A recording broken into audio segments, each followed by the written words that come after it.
नमस्कार साथियों, स्वागत है आपका हमारे चैनल पर। आज हम लेकर आए हैं एक अद्भुत और प्रेरणादायक कथा, नवरात्रि की प्रथम देवी माता शैलपुत्री की कथा। माता शैलपुत्री केवल पर्वतराज हिमालय की पुत्री ही नहीं, बल्कि सृष्टि की आदिशक्ति का रूप है। नवरात्रि की शुरुआत उनकी पूजा से ही होती है। इस कथा में है त्याग, धैर्य, भक्ति और शक्ति की अमिट गाथा। आइए बिना विलंब किए चलते हैं उस युग में जब देवी ने सती रूप में जन्म लिया और फिर शैलपुत्री बनकर समस्त लोकों का उद्धार किया। सृष्टि के आदिकाल से ही जब जब अधर्म बढ़ा है, तब तब परम शक्ति ने विभिन्न रूप धारण कर संसार को संतुलित किया है। अनंत देवियों में से एक है माता शैलपुत्री। पर्वतराज हिमालय की कन्या होने के कारण वे शैलपुत्री नाम से प्रसिद्ध हुई। उनका वाहन वृषभ है, दाएं हाथ में त्रिशूल और बाएं हाथ में कमल। स्वरूप में सरल पर शक्ति में असीम। नवरात्रि की साधना की शुरुआत इन्हीं के स्मरण से होती है। शैलपुत्री केवल शक्ति की प्रतीक नहीं, बल्कि त्याग, धैर्य और अडिग भक्ति का सजीव उदाहरण है। लेकिन उनकी कहानी केवल यहीं से शुरू नहीं होती। इसके पीछे छिपा है एक गहन पौराणिक प्रसंग, देवी सती और दक्ष यज्ञ की कथा। सतयुग में ब्रह्मा के पुत्र दक्ष प्रजापति की एक अत्यंत तेजस्विनी कन्या जन्मी। उनका नाम रखा गया सती। बचपन से ही वे भगवान शिव के प्रति अनन्य श्रद्धा रखती थी। उनकी भक्ति इतनी गहरी थी कि उन्होंने निश्चय कर लिया था कि वे केवल शिव को ही पति रूप में स्वीकार करेंगी। वर्षों तक कठोर तप कर उन्होंने भगवान शिव को प्रसन्न किया और अंततः सती का विवाह स्वयं महादेव से हुआ। सती और शिव का जीवन एक आदर्श दाम्पत्य का प्रतीक था। कैलाश पर दोनों गहन तपस्या और संसार के कल्याण में लीन रहते, परंतु दक्ष प्रजापति को ये विवाह कभी स्वीकार न हुआ। उन्हें लगता था कि शिव तो औघड़ है, स्मशानवासी है, भस्म रमाने वाले हैं। वे उनकी पुत्री के योग्य कैसे हो सकते हैं। इस अहंकार के कारण उनके मन में शिव के प्रति वैर और तिरस्कार भर गया। समय बीता और दक्ष ने एक विराट यज्ञ का आयोजन किया। उसमें समस्त देवताओं और ऋषियों को आमंत्रित किया गया, किंतु भगवान शिव और सती को आमंत्रण नहीं भेजा गया। जब सती को इस बात का पता चला तो वे गहन व्याकुल हो उठीं। उन्होंने शिव से कहा, स्वामी, ये मेरे पिता का आयोजन है। पुत्री होकर वहां जाना मेरा धर्म है। चाहे बुलावा न आया हो, मैं अवश्य जाऊंगी। शिव ने समझाने का प्रयास किया, प्रिय, जहां आमंत्रण न हो वहां जाना अपमान को आमंत्रित करना है। परंतु सती दृढ़ थी। उन्होंने अपने संकल्प से पीछे हटना स्वीकार नहीं किया। शिव ने उन्हें स्वतंत्र इच्छा से जाने की अनुमति दी, किंतु साथ ही चेतावनी भी दी कि वहां उनका स्वागत सम्मान से नहीं होगा। सती जब यज्ञ भूमि पहुंची तो वहां का दृश्य देखकर उनका हृदय कांप उठा। देवताओं और ऋषियों के बीच वेद मंत्र गूंज रहे थे। अग्नि प्रज्वलित थी, पर उनके पिता दक्ष के मुख पर क्रोध और तिरस्कार स्पष्ट झलक रहा था। सती ने पिता से विनम्र स्वर में पूछा, पिताश्री, आपने सभी देवताओं को बुलाया, किंतु मेरे पति त्रिलोक नायक शिव का अपमान कर उन्हें आमंत्रित क्यों नहीं किया? दक्ष ने उपहास करते हुए उत्तर दिया, तुम्हारे वो पति देवताओं के योग्य कहाँ है? वे नग्न, भस्मास्वरूप, भूत प्रेतों के संग रहने वाले हैं। मैं उन्हें यहाँ बुलाकर इस पवित्र यज्ञ को कलंकित नहीं करना चाहता। ये अपमान वज्राघात जैसा था। सती का हृदय छलनी हो उठा। वे क्रोध और वेदना से कांपते हुए बोली, पिता, आपने न केवल मेरे पति का बल्कि मेरे अस्तित्व का भी अपमान किया है। जब तक आपके हृदय में ये घमंड है, तब तक मैं आपकी पुत्री नहीं। ये शरीर जिसे आपने जन्म दिया अब मेरे लिए असहनीय है। इतना कहकर सती ने यज्ञ कुंड की प्रज्वलित अग्नि में कूदकर आत्मदाह कर लिया। वहां उपस्थित सभी देवता ऋषि स्तब्ध रह गए। यज्ञ भूमि पर हाहाकार मच गया। ये समाचार जब भगवान शिव तक पहुंचा तो उनका क्रोध सीमा से परे हो गया। वे प्रचंड तांडव करने लगे। उन्होंने अपने जटाओं से एक वीरभद्र और कालिका का निर्माण किया और उन्हें आदेश दिया कि जाकर दक्ष का यज्ञ नष्ट कर दो। वीरभद्र ने वहां पहुंचकर यज्ञ का विध्वंस किया और दक्ष का मस्तक काट दिया। यज्ञ भूमि ध्वस्त हो गई। देवता भयभीत हो उठे। बाद में ब्रह्मा और विष्णु के आग्रह पर शिव का क्रोध शांत हुआ और दक्ष को पुनः जीवित किया गया, किंतु उनका सिर बकरे का कर दिया गया। इसके बाद भी शिव का हृदय सती के वियोग से व्याकुल रहा। वे सती के मृत शरीर को लेकर पूरे ब्रह्मांड में भटकने लगे। विष्णु ने अपने सुदर्शन चक्र से सती के अंग भंग कर दिए ताकि शिव का मोह टूटे।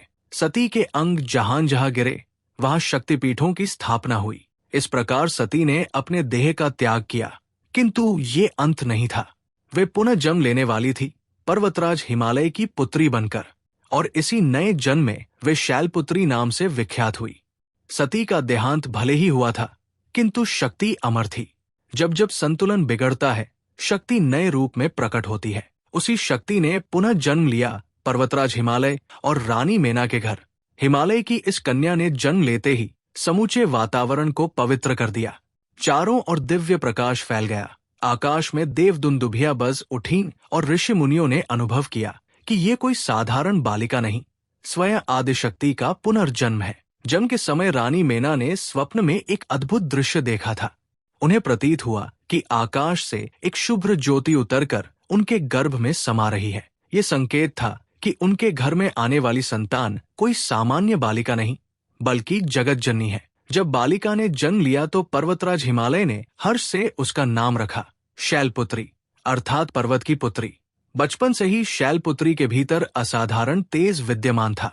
उनकी आंखों में ऐसी गंभीरता और करुणा झलकती थी, मानो सृष्टि के रहस्य उन्हें ज्ञात हों। खेलों में भी वे सामान्य बालिकाओं जैसी नहीं थी। जहां अन्य बालिकाएं गुड़िया गुड्डे से खेलती, वही शैलपुत्री फूलों को चुनकर शिव का नाम जपती और ध्यानस्थ हो जाती। उनके मुख पर सदैव शांति और गंभीरता रहती। गांव की स्त्रियां जब उन्हें देखती तो कहती, ये बालिका साधारण नहीं, देवी स्वरूप है। वे जहां भी जाती वहां वातावरण निर्मल और सुखद हो उठता। पशु पक्षी भी उनके समीप आकर शांति अनुभव करते। कई बार देखा गया कि जब वे वन में जाती तो जंगली पशु भी उनके पास आकर सहज हो जाते। उनका ये दिव्य प्रभाव लोगों को चकित कर देता। उनके पिता पर्वतराज हिमालय को ये स्पष्ट हो गया था कि उनकी पुत्री साधारण नहीं। वे अत्यंत श्रद्धा और स्नेह से उनकी देखभाल करते। किंतु शैलपुत्री के हृदय में सांसारिक सुख की इच्छा कभी नहीं रही। वे बचपन से ही गहन साधना और तपस्या की ओर झुकी रहती। जब कभी उनकी माता रानी मेना उन्हें आभूषण पहनाती, वे विनम्रता से उतार देती और कहती, माता, सच्चा आभूषण भक्ति है, बाहरी श्रृंगार क्षणिक है। इस प्रकार बचपन से ही उनका जीवन वैराग्य और भक्ति की मिसाल था। वे प्रातःकाल सूर्योदय के समय गंगाजल लाकर शिवलिंग पर अर्पित करती और घंटों ध्यान में लीन रहती। धीरे धीरे उनके भीतर वो शक्ति प्रकट होने लगी जो सृष्टि को संतुलित करने हेतु आई थी। हिमालय के महल और उसके चारों ओर का वातावरण उनके कारण आध्यात्मिकता से परिपूर्ण हो उठा। ऋषि मुनि जब हिमालय के महल आते तो शैलपुत्री को देखकर स्तब्ध रह जाते। वे कहते, हे पर्वतराज, आपकी पुत्री स्वयं शक्ति का अवतार है। एक दिन यही समस्त लोकों का उद्धार करेगी। ये वचन सुनकर हिमालय और रानी मेना गर्व और श्रद्धा से भर उठते, परंतु शैलपुत्री स्वयं विनम्र बनी रहती। उन्हें अपने दिव्य स्वरूप का भान अवश्य था, पर वे अहंकार से कोसों दूर थी।